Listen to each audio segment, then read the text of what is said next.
Há 20 anos, a Rede Social de Justiça e Direitos Humanos lança relatórios anuais com um panorama sobre respeito e violações aos direitos humanos no Brasil. Nesta quarta-feira, 4 de dezembro, será lançada a edição 2019 do relatório, contendo artigos e análises sobre diferentes áreas. Aqui no estúdio recebemos 3 autores que participam do relatório, trazendo avaliação sobre a área em que atuam. Estamos com o economista Tomás Ferreira Jensen, assessor de movimentos sindicais, membro do Conselho Consultivo da Rede Social de Justiça e Direitos Humanos, a Patrícia Lino Costa, economista do DIEESE, e Eleilson Leite, que é coordenador de cultura da ONG Ação Educativa. Sejam muito bem-vindos, muito obrigada pela presença de todos vocês. Eu vou começar com o Tomás, eu quero que você explique então, são 20 anos de atuação e com um relatório nesse ano, que é um ano de muitas violações. Posso antecipar isso? Sim, obrigado pelo convite. Sim, a gente esse ano coincide, né? São 20 anos da rede social e é a 20ª edição desse livro que faz apresenta, né, violações de direitos humanos em diversos campos aqui no Brasil, né? Depois a gente vai ter ilustração disso. Então a rede social, o trabalho que tem desenvolvido nesses 20 anos é justamente articular uma rede de movimentos sociais, né, enfim, de juristas, em defesa dos direitos humanos, né? Então a gente faz assessoria jurídica, organiza, enfim, petições e encaminha denúncias de direitos humanos a organismos internacionais, fazemos acompanhamento jurídico também em julgamentos de pessoas que estão sendo perseguidas aqui no Brasil, né? E temos esse trabalho de divulgação para a sociedade, na imprensa, das violações, né? Uma forma de dar voz aos que são historicamente silenciados aqui no Brasil. O papel do relatório é esse. Então a gente trabalha as violações aos direitos humanos no campo econômico, social, cultural, né? Dos povos indígenas, quilombolas, é uma grande diversidade, né? Temas de gênero.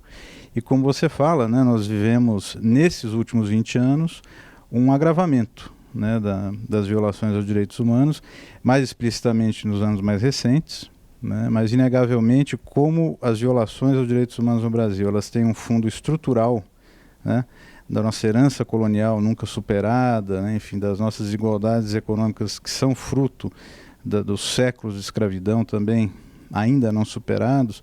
Então nós temos um processo de contínuas violações, né, que no momento atual se agravam, né, quando de fato a gente tem uma orientação explícita, né, de atacar, né, o movimento sindical, os trabalhadores sem terra, os trabalhadores sem teto, enfim. E no campo cultural, né, como a gente tem visto, as manifestações elas chegam aos graus de absurdo aí que a gente tem lido diariamente. Claro.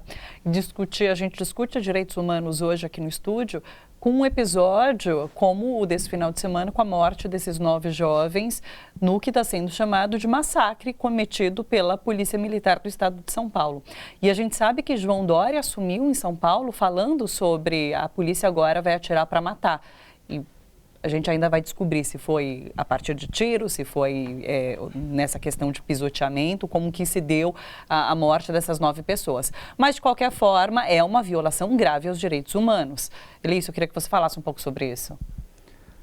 Infelizmente, boa tarde, obrigado pelo convite. Mais uma vez estar aqui falando do relatório, que é absolutamente necessário para quem quiser se atualizar sobre a realidade brasileira de uma forma crítica, aguda e consistente, leia o relatório da Rede Social de Justiça, que será lançado quarta-feira no Sesc Bom Retiro, às 19 horas. Não perca, você que está nos ouvindo aí.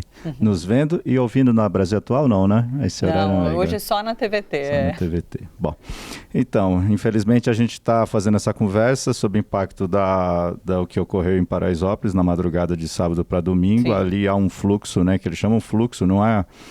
a gente pensa no Rio de Janeiro, os bailes funks normalmente são em locais de baile. O fluxo é na rua, né?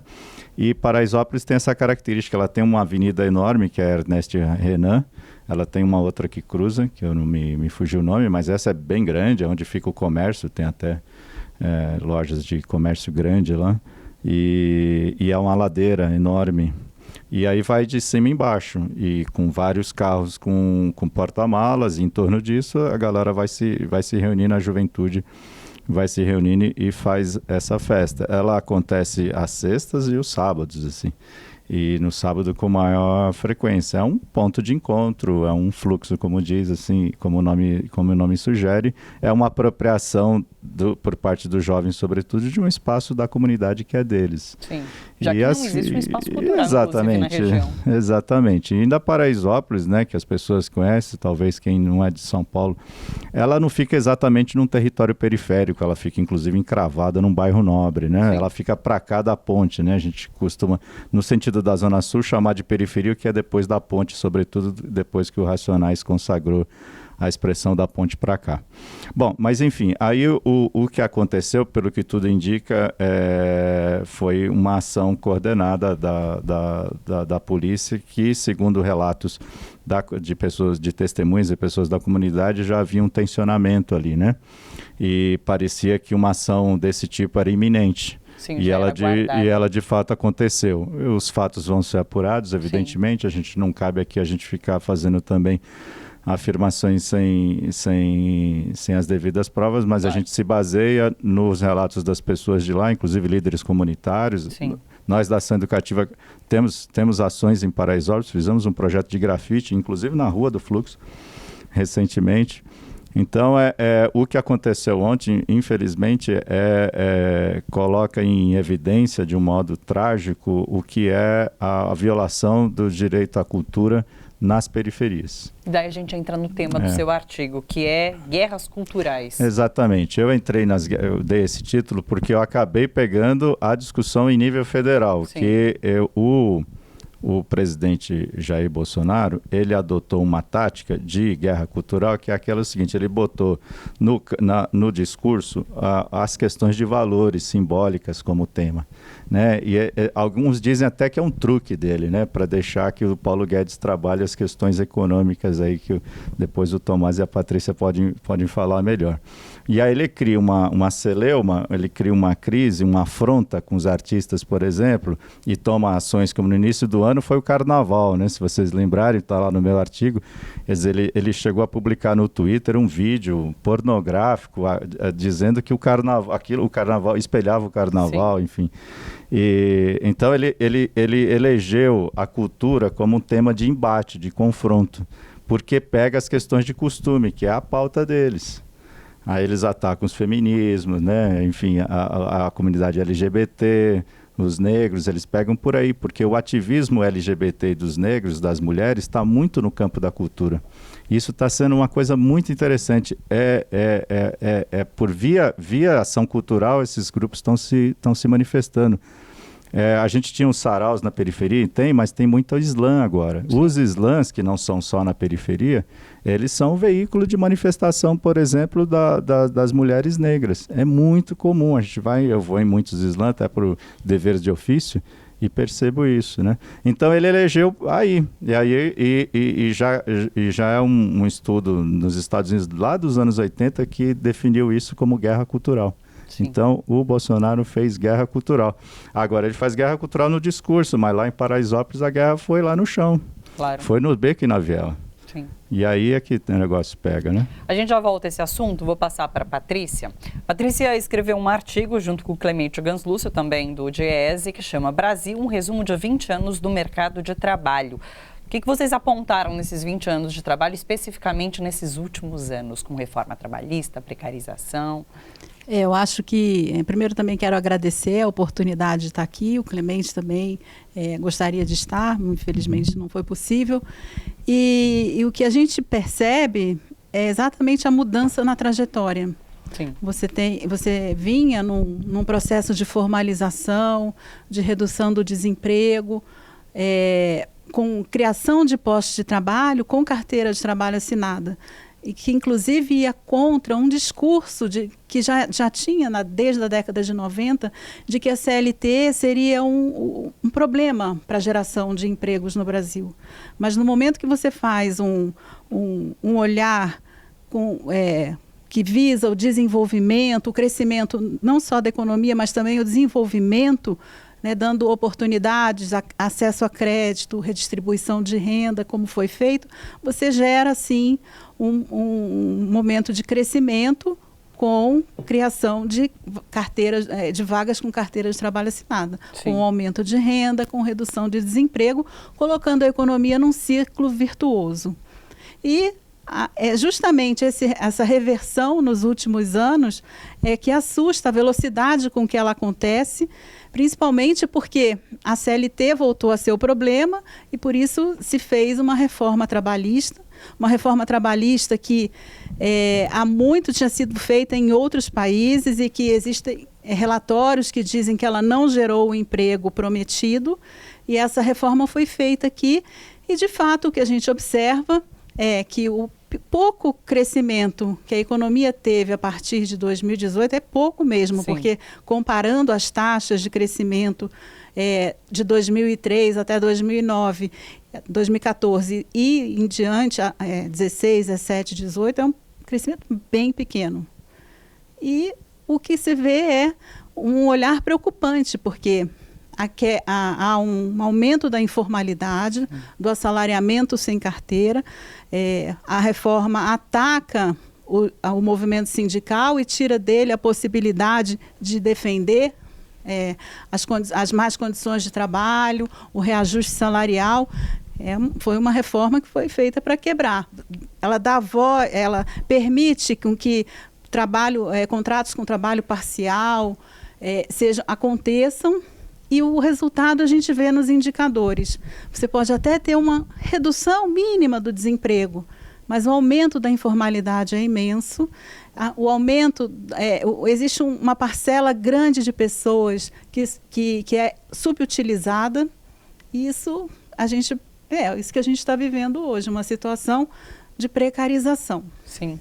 Você entrou nessa questão do sindicalismo, que é a praia do Tomás, vou voltar para ele, porque o artigo dele é sobre o papel da formação sindical para a saída do abismo. Você acha que é por aí que a gente vai sair dessa situação?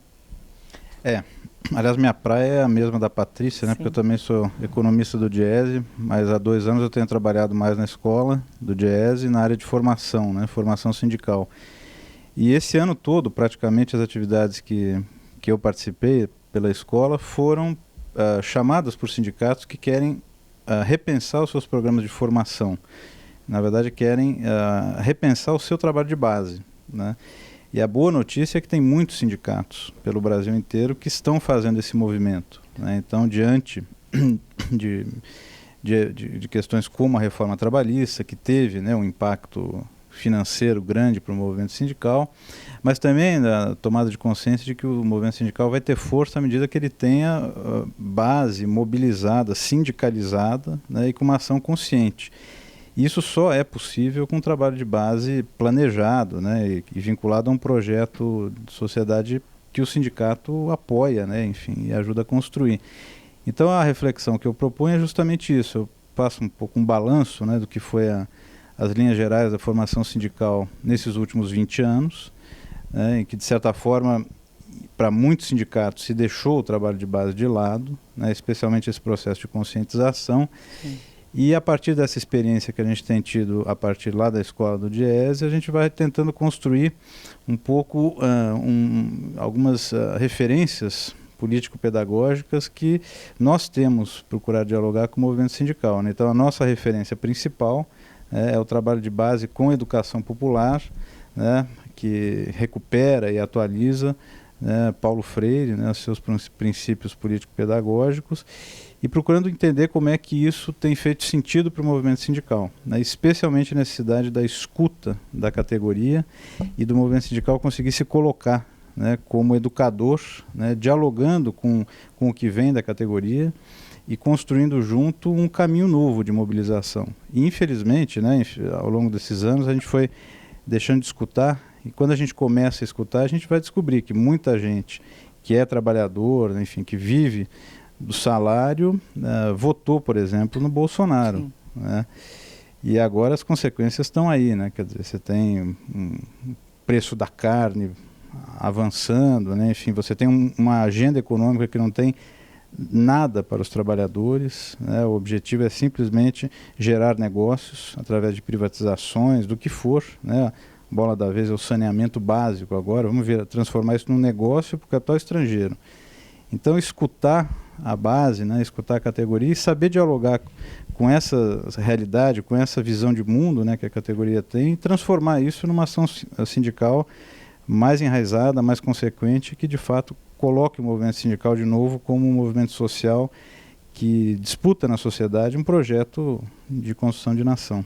Ao mesmo tempo que essa desorganização do trabalho dificultou a atuação dos sindicatos, a gente vê, por outro lado, há notícias, por exemplo, nos Estados Unidos, que motoristas do Uber estão tentando se sindicalizar, estão tentando criar ali um sindicato e se organizar de alguma forma. Então, tem esse lado positivo de que as pessoas vão passar a buscar os sindicatos para conseguir ter mais direitos do que é oferecido de outra forma. Vocês veem essas possibilidades? A gente vê que existe a necessidade de uma organização e há também uma necessidade de se conhecer essa categoria, né? Quem são esses motoristas, como que eles vivenciam isso. Então, tem vários estudos sendo feitos no sentido de tentar organizar e conhecer principalmente essas categorias. A gente tem várias novas, né? Esses entregadores são pessoas que vivem uma situação muito precária, porque não ganham muito pouco, trabalham horas e horas e arriscam a vida correndo no meio dos carros. Então, sim, existe a necessidade, há uma mudança efetiva no mundo do trabalho que é necessário que se conheça para que se possa organizar. Não tem outra maneira, né, Tomás? Eles têm que se organizar. Há necessidade de uma organização para que as pessoas possam agir em cima dessa realidade que está se formando. Sim. Isso se estende a outras categorias também? Não só a gente falou sobre essa questão do Uber especificamente, mas quando eu falo de dos trabalhadores buscando realmente formas de se organizar para se contrapor ao que está colocado. Eu acho que é importante destacar que a gente vem num processo, né, de crescente individualização. Sim. E que é importante fazer esse resgate que o Tomás colocou, de você caminhar em direção aos trabalhadores para que eles possam se sentir como categoria, para que eles possam reivindicar melhores condições. Sim. Porque só por meio dessa união é que você vai conseguir mudar. Se cada um ficar individualizado no seu posto de trabalho, ou fazendo home office em casa, ou dentro do seu carro, fica mais difícil. A gente vê, historicamente, como é difícil, por exemplo, das trabalhadoras domésticas se organizarem, porque elas estão dentro das casas das pessoas. Então, sim, existe uma dificuldade grande delas se enxergarem enquanto categoria. Então, isso precisa acontecer de alguma forma. Olha só, você que curte a TVT e quer contribuir com a gente para que a nossa programação chegue cada vez mais longe, se inscreva no nosso canal do YouTube/Rede TVT e torne-se membro. Ou então faça a sua contribuição em nosso Catarse. É só acessar catarse.me/TVT. A gente agradece.